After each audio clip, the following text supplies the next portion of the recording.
Aha.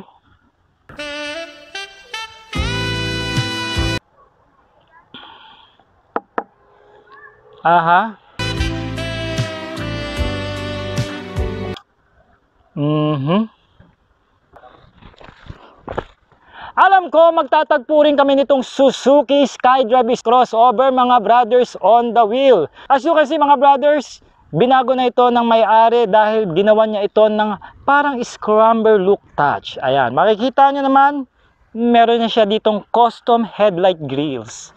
At meron din siyang custom windshield. At upholstery na classic style mga brothers. Ayan. Kung gusto nyo nga pala magpa-customize mga brothers ng motor, lalong-lalo na dito sa Olongapo area, kontakin nyo po itong may-ari ng motor na ito. Yan po si Kuya Robert Igos. And anyway mga brothers, sakyan na natin tong motor na ito bago pa tuluyang baguhin ni Kuya Robert itong motor niya. Kaya let's go! Sa go!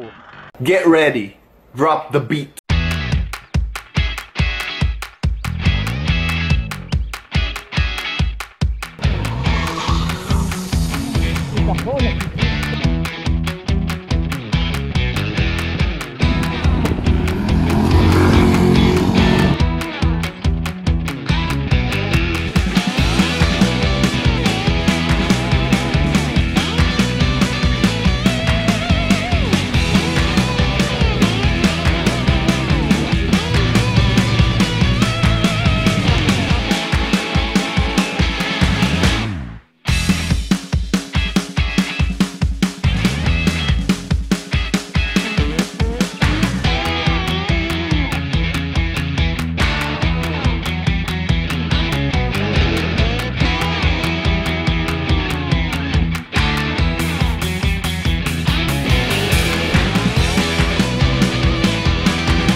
Alright mga brothers, ngayon, bike fitting tayo ngayon. So check natin ang kanyang seat height, no?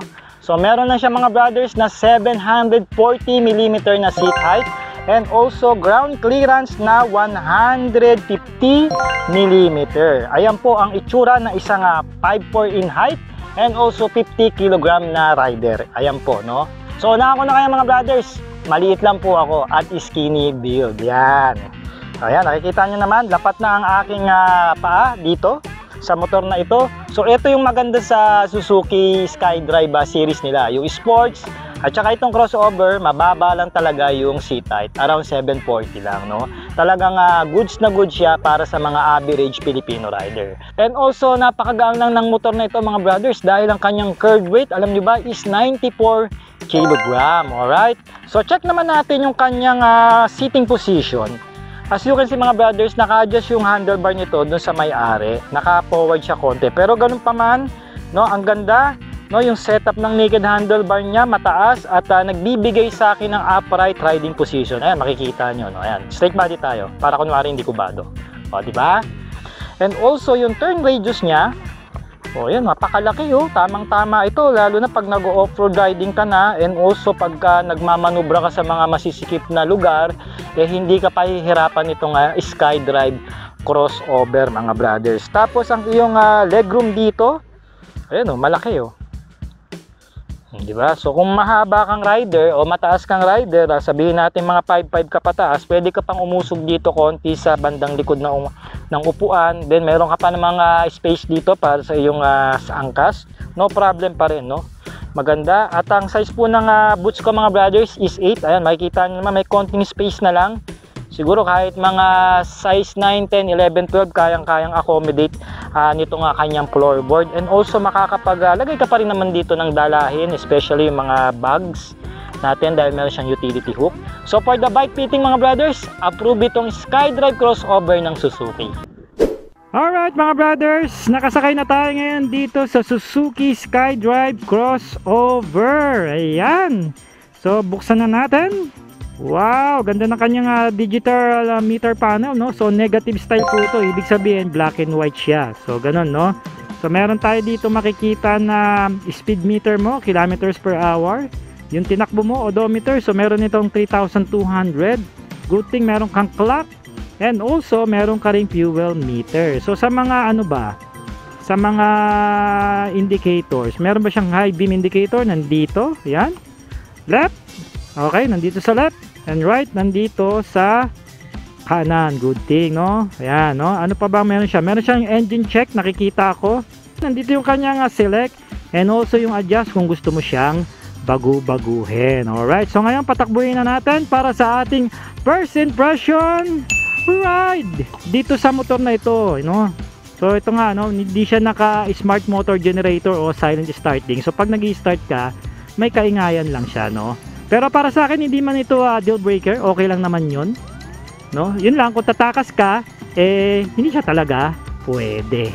Alright, so nandito tayo ngayon sa SBMA for the first impression ride. Ayan, mahabang mahaba rito, so talagang may enjoy natin yung motor na ito, no?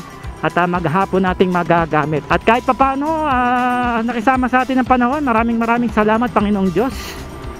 Ayan. So, first impression, ganda ng kanyang riding position, no? Komportable. Alright. Tsaka yung nilagay dito na custom windshield ni Kuya Robert. Nakakatulong din para sa wind drag, no? Hindi ka ganun tagtag o hindi ka ganun pagod sa biyahe, lalo na pagka mahangin, no? Ayan, bawas yung air lugs mo na pumapasok o bumabangga dito sa katawan mo, no? Maganda yung response ng kanyang torque, no? Pagka piniga mo kaagad, ramdam mo na kaagad yung kanyang throttle o yung kanyang arangkada, which is good thing. Yan. So ang gusto ko sa kanya talaga yung handlebar niya, no? Naked at mataas, no? Siguro sa pagkaka-adjust na rin dito ni Kuya Robert. Ang ganda, no? Tsaka may kalaparan siya, no? At good thing, maganda ito. Ideal ito para sa mga off-road riding. Halimbawa, nag-off-road ka na, at the same time gusto mo rin tumayo sa scooter dahil nasa lupa ka dumadaan, ayos na ayos ito, no? Kaya nga natin siyang i-overtake itong sasakyan. Okay, oh. So maganda. Alright, maganda talaga response ng throttle niya, no? Maganda ang kanyang torque na pinakikita. Mamaya i-check natin yung kanyang dulo for the horsepower. So first impression pa lang, nagugustuhan ko na tong motor na to. At napakagaang niya, no? Wala akong problema. Oh, tsaka komportable, no? Nung upuan, ang ganda, kahit makipot lang, komportable sakyan. Ayos na ayos, no? Tsaka napaka-compact niya, no? At para sa akin, magbibigay sa ito ng confident, lalo na sa mga traffic na sitwasyon, dahil napaka-liit lang nitong scooter na to, no? Small and compact siya. Alright. Ang gagawin naman natin ngayon is arangkada check, no? Titignan natin yung acceleration ng motor na ito, no? So by the way mga brothers, meron nga pala siyang 8.9 horsepower and 8.7 Newton meter of torque. Okay, no? At check natin ngayon yung kanyang horsepower. Mahaba-haba itong dulo na to. Tignan natin kung makarating tayo ng 100. Ayan, sa ating arangkada check. Alright mga brothers, let's go! Sa go!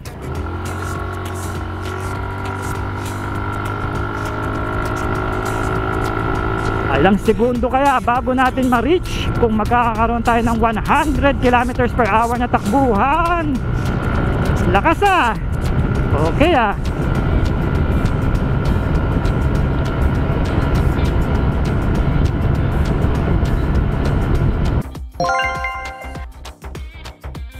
For me, no, hindi na talo, no. Ang ganda ng arangkada niya at yung dulo niya nandun din, no. Hindi naman siya struggle, no. Napakaganda ng response ng throttle niya, no. Mapipil mo yung punch ng torque. At syempre yung dulo nandun na rin, sabi ko nga, no. Hindi lang natin talaga mapataas, no, pero 100 km per hour hindi na masama para sa isang compact scooter na katulad nitong Suzuki SkyDrive crossover. Alright, so ngayon mga brothers, i-check na natin ang braking system ng motor. Ayan, papunta tayo kay Lark para meron tayong B-rolls. Alright, let's go! Patakbuhin natin ng around 30. Front brakes muna. Wow, lakas Alright, maganda yung response ng front brakes niya. Alam ko RIC brand to kaya maganda talaga yung kapit ng gulong niya. Takboy natin ng around 40. Tapos preno natin. Oh, ayan oh, wala siyang skid dito sa front brake which is good kasi wala itong ABS, no? Subukan naman natin yung kanyang drum brake dito sa rear brakes niya, no? So patakboy natin around 40 kilometers per hour ulit. Ayan, nakikita nyo, nag-i-skid ako, nagpi-fishtail, which is normally lang dahil ang bigat natin is nandito sa harapan. So isa pa mga brothers. Alright, patakboy natin ulit ng around 40. Ayan, nag-i-skid talaga siya, which is normally lang dahil dito sa likod na preno ang ginagamit natin. And also naka dual sports nga ito. Alright, ngayon naman itry natin both brakes, no? Harap at likod. Tingnan natin talaga ang kanyang braking system o braking power. Alright. Alright, so may skid siya sa likod, pero yung preno niya sa harap, consistent yung performance. Okay, one more time for the front and brakes na preno. Front and rear brakes pala. Oh, ayan oh, malakas yung preno niya. Yun lang, may skid talaga dito sa likod. But again, it's alright lang naman kasi nga naka dual sports ito. At syempre, drum brake din yung likod niya. At also, wala nga itong combination braking system and also ABS. Pero sa preno, approve ito para sa isang compact na scooter. Alright. Alright mga brothers, i-check na natin ang kanyang performance pagdating sa cornering. Okay, ito excited ako kasi pag compact scooter talagang ine-expect ko na magaang siya, no? So subukan na natin. Let's go. Yun, napakaganda, sumilip na ang haring araw. Alright, maraming salamat Panginoon. Ito, unang higa. Wow, ganda. Okay smooth hanggang niya mga brothers, no? Parang XL100 ko lang din. Ito, may cornering dito ulit. May cornering. Ayan so hindi ka mag-overshoot dito. At saka habang naliko siya, pagka tin-rattle mo, okay lang, stable pa rin. Maganda yung response ng gulong niya kahit dual sports. Ayos tapos sa pakabilang side. Right. Okay, ganda performance So may mga twisty pa rito. Tsaka okay lang kahit may mga malupa sa kalye dahil naka dual sports ka, hindi basta-basta dudulas dito yung motor mo. So pag lumiko tayo, syempre dinudungaw na natin yung kalsada mga brothers para advance tayo, makikita na kagad natin kung may paparating at kung gaano kalaki yung gagawin nating pagliko, no? Ayan nakikita natin, di ba? So isa pa nga sa mga safety tips yan pagka nagko-corner kayo. Huwag nyo gayahin yun sa mga MotoGP, delikado yun. Wala naman kayo sa racetrack, nasa public road kayo, kaya ang liko natin outer, nakalabas tayo sa motor. So may twisty pa rito. Ayan, cornering again. Ito magandang corner to Iyon gaang, ayos, pakadaling-dalin, no? So cornering, ayos na ayos. Ngayon naman, check natin ang kanyang suspension system at saka itong dual sports na gulong niya dahil may nakita tayo rito off-road na daan dito sa Ledgi, no? Ayan masasabi ko namang off-road to dahil mabuhangin, the same time hindi maganda yung pagkakayari ng kanyang semento. Ayan, maganda naman yung response ng front suspension mga brothers. At ang napansin ko lang dito, yung likod may konting steep, which is okay lang, no? Siguro maglalaro pa to na maganda pag may angkas ka. Yung nga rin napansin ko kanina na angkas ko yung anak ko papunta rito, maganda yung laro ng shocks niya. Pero ngayon ako mag-isa, may konting steep lang naman, which is normal lang naman kasi ako yung mag-isa. Pero hindi naman deal breaker to. Kung ako lang hindi naman ako maselan, okay na yung stock shocks niya, kahit huwag mo nang palitan, no? Pero kung maselang ka, pwede mong palitan. Tsaka isa pa yung foaming ng upuan, napakakapal. Wala nang problema kung dadaan ka sa mga ganitong klaseng kalsada. Ayan, no? Subukan natin mamreno pag off-road. Makapit ganda response ng dual sports ayos So ito, dito medyo malala pa yung buhangin dito. So dito natin gamitin yung motor na to. Okay Ayan huwag lang tayo mapapalat yari tayo kay Kuya Robert, no? Tayo mga brothers. Ganda so kung feel na feel mo talaga yung nature ayan may mga ibon sa gilid natin, dagat pipil mo tumayo sa motor, pero ang ganda niya. Off-road riding, wala kang problema rito. Tama nga yung sabi sa akin ni Kuya Robert na sinabak niya daw sa off-road wala daw siyang problema. Maganda pa rin daw yung motor, stable pa rin. Preno, Oh, dumudulas yung likod, konti lang, no? Pero sa harap, ayos lang, oh. Itong maganda pag naka-dual sports kayo, madaan ka sa ganitong kalye, walang problema, kayang-kaya ng motor mo. Kasi pag street tire na, medyo madulas na to, mararamdaman mo. Pero ito, ang ganda ng kapit ng gulong. Tapos RIC pa. Diba? So sangkap pa. Yung suspension mga brothers, maganda yung sagutan nila, no? Front and rear. Okay naman, no? Naganda pa rin yung laro kahit ganito pa rin yung kondisyon ng daanan, no? So approve ito. So mga brothers, napanood nyo na nga ang ating test ride review sa scooter na ito. Ito nga yung Suzuki SkyDrive crossover. So pag-usapan natin ngayon mga brothers ang kanyang pros and cons, no? So unahin muna natin yung cons. So nakita ko lang naman dito, meron dapat i-improve dito ang Suzuki Philippines. Una yung kanyang starting, no? Hindi siya silent starting. Kaya pag nag-i-start ka, meron siyang ingay na maririnig tayo dito sa motor na ito. At pangalawa mga brothers, napansin ko dito hindi pa LED yung mga ilaw niya, no? So sana sa susunod na bagong version gawin ng fully LED ng Suzuki Philippines itong SkyDrive series nila, kasi kahit yung sports bulb type pa yon, no? Since ang LED ngayon nagiging standard na sa mga motorsiklo, no? At ano pa bang napansin ko? Combi brake system, no? Hindi pa nila nilagyan ito. So sana lagyan na nila sa bagong version para at least magkaroon din naman ito ng extra safety, lalong-lalo na pagdating sa preno. Alright? And pagdating naman sa pros naman mga brothers, marami naman tayo dito nga nakita, o ako marami akong na-experience sa motor na to. Una sa lahat yung kanyang body design, no? So napaka-compact niya, at the same time napaka-rugged look at sporty niya tignan, no? So pagka-compact kasi madali siyang i-manage, lalo na sa mga city ride, traffic situation, hindi ka pahihirapan itong motor na ito, no? Dahil nga madali lang siya isingit, napakagaang, and also meron siyang gulay board o floorboard na may sabitan. So kung may mga dala tayo dyan, meron din tayong under seats, pockets, no? Shutter key, yun nga lang wala siyang USB charging port, so sana lagyan na rin ng USB charging port ng Suzuki sa bagong version nila.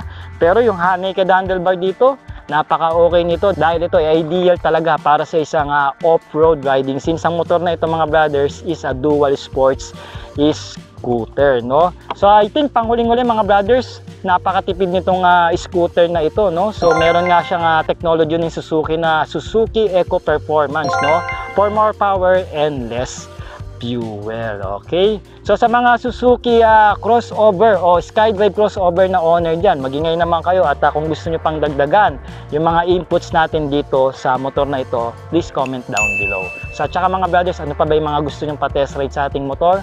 Comment nyo na rin. Alright? So mga brothers, mag-follow nga pala kayo sa ating Facebook page, at syempre share nyo na rin ang ating episode na ito para pa mas maraming makaalam ng mga brothers on the way natin. At kung dito naman kayo sa YouTube nanonood, huwag nyo pong kakalimutan mag-subscribe, hit the notification bell para lagi kayong updated sa tuwing meron tayong bagong upload. So ako po si Ike ng Sork Moto mga brothers. Maraming salamat po sa pagsama nyo dito sa ating motorcycle test ride review. Until next time, mag-ingat po kayo sa pagmamaneho, and cheers!